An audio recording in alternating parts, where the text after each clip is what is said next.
काय झालं? कंटाळलास?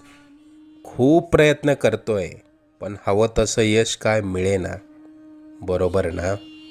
आता ही धावपळ सोडून कुठेतरी लांब निघून जावंसं वाटतंय ना? अजून किती दिवस सोसावं लागणार हेच तुझ्या डोक्यात कायम असतं. त्याच गोष्टींना पुरता कंटाळून गेलायस तू.